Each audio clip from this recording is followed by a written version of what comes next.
Hey everyone, it is Shannon, and I am here today to talk about Jaws 3D! Oh my gosh.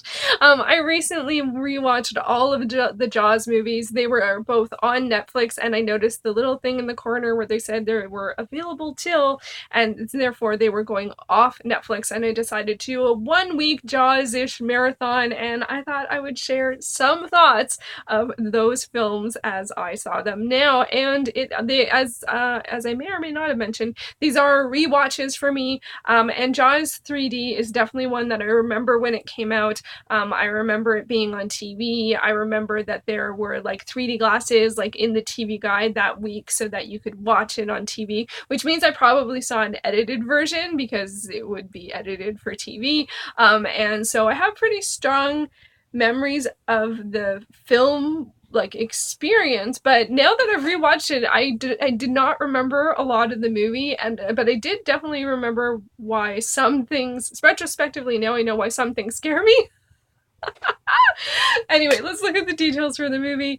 So Jaws 3D came out in 1983, which is 5 years after Jaws 2. It was directed by Joel Alves, and it has a completely different cast as any of the other films. It stars Dennis Quaid, Joe Putch, Leah Thompson, which I forgot was in it, Bess Armstrong, and Lou Gossett Jr. I would again classify this as a horror movie, also as a thriller. I wouldn't classify it as a drama. This one is way more of an action movie. It's a bit of a stretch, but I would actually say yes to that. And I gave it a 3 out of 10 or a 3.5 out of 5. And this one got a heart. Yes, this one got a heart. And it has one of the best credits in it. It has suggested by the novel Jaws. When I watched that, I posted it on Instagram. And yeah, I thought it was funny. I'm sure other people thought it was funny because it was suggested. Now they usually say based on the characters in or something. So, because I think you do have to always give credit to the original. Or that might just be on TV. Anyway, so Jaws 3D. I do also want to share before I get going on this, I found this awesome 3D poster thing for the 30th anniversary. Look at that. 3D. 3D. And it's actually hilarious because I actually do not see in 3D. So I'm sure that I got the glasses and was all excited and I was like, why am I seeing two things at the same time instead of one thing? This could be when I learned I didn't see in 3D, or it could have been at the ophthalmologist. Either is possible. Anyway, Jaws 3D. So this has a completely different setting, a completely different plot, a completely different cast. There are definitely sharks. Sharks? Yeah, they're sharks.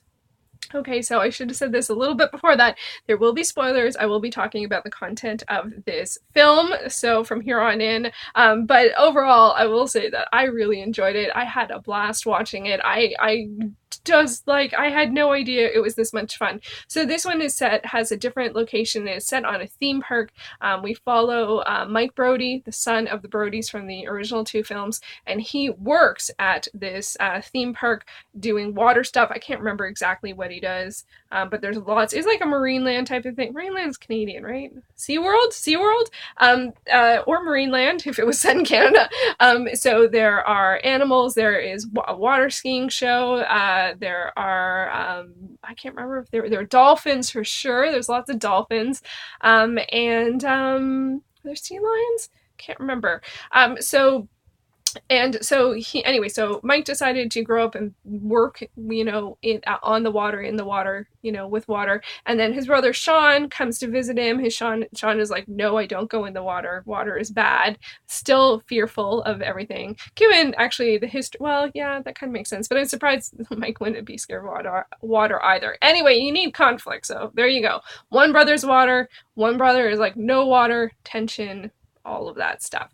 Yeah, so he comes to visit, it's all good. It's sort of, this one has the vibe that I thought Jaws 2 was gonna have, that it's a bit more sort of like a fun, lots of like young-ish folk, like their 20s-ish folk, like having fun, working together at a theme park and just having a grand old time, sort of carefree and that kind of like romancy stuff and all that kind of good stuff. Like it was really, really fun. And then of course, shark.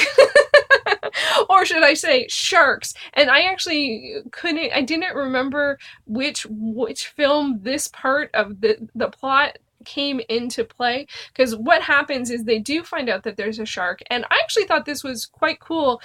Mike's girlfriend, I think, or one of the women who works at the park, she wants to actually capture the shark. I'm not like pro shark capturing, but I just like that she was actually quite forward in and she really thought that this would be a huge boon to the park, and just like nobody has a captive great white shark, so she wanted to be the first. She was very ambitious, and I really enjoyed seeing that, you know.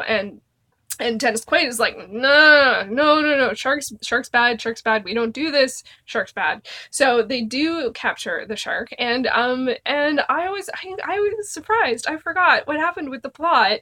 And so they capture it, it goes well. It's like, how is this possible? How did they do all this? But of course, it is not the only shark.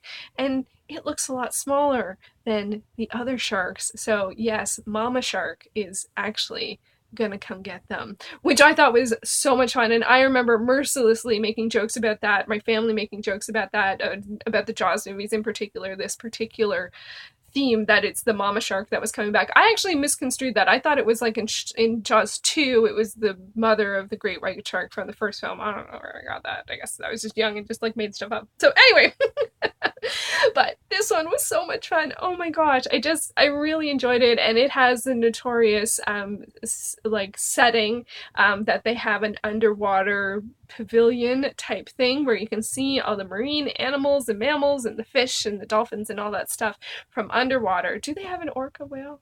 I can't remember. Or is that the wrong term? That might be the wrong term. So they have, anyway, and people get trapped underwater. So fear of being trapped in like underwater SeaWorld forever. I don't like it. I went to the Ripley's Aquarium here, and it doesn't feel totally the same, but there is a part where you're like in a tunnel and on like a people mover, and I was like, and they're sharks, so it was scary, but I did it, and it was awesome. It was awesome. I definitely want to go back. Anyway, so, but in the movie, it gets a little more dramatic. It gets a little more scary, and I definitely like it. Like it was good for even just those parts alone. Even the whole, like, it's not the shark they got wasn't the shark that actually attacked people, or that there is another shark, and then that shark becomes progressively and proactively aggressive towards the park. I actually thought that this was a blast. I had so much fun. Like, it's not a super high quality film in terms of like what the first film is, but this was a very enjoyable watch. There was lots of mayhem. And that, which is why I kind of consider it an action movie, because once things start to go bad, like there's screaming and running and terror and just fleeing and trying to sort the problem. And there is still, like in most of these movies, this idea of, you know, what it would, like the boon, the financial boon it would to capture a shark, and then also, like, you know, how much it would impact the park if this information got out and stuff like that. And there is like a news crew, or there's like rich investors. I wasn't quite interested in that plot so much, but there were some rich investors that were part of, they talked to the owner a lot, and there was lots of, who was the owner or like director, which was Lou Gossett Jr., and I was less interested in that part, but it's always a joy to see him.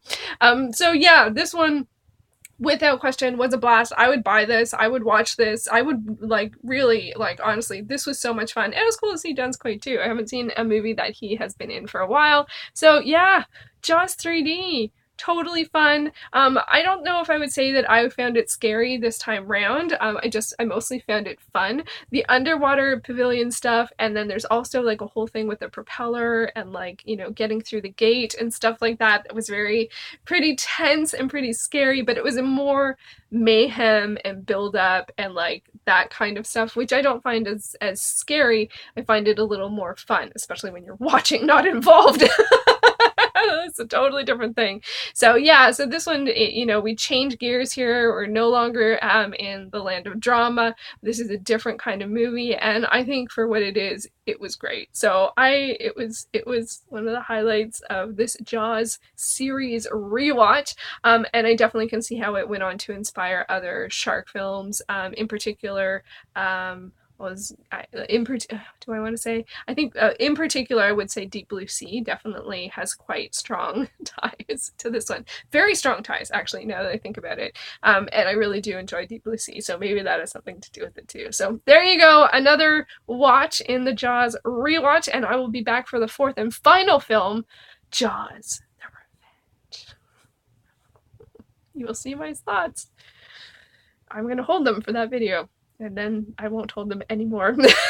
Thanks for watching this video on Jaws 3D!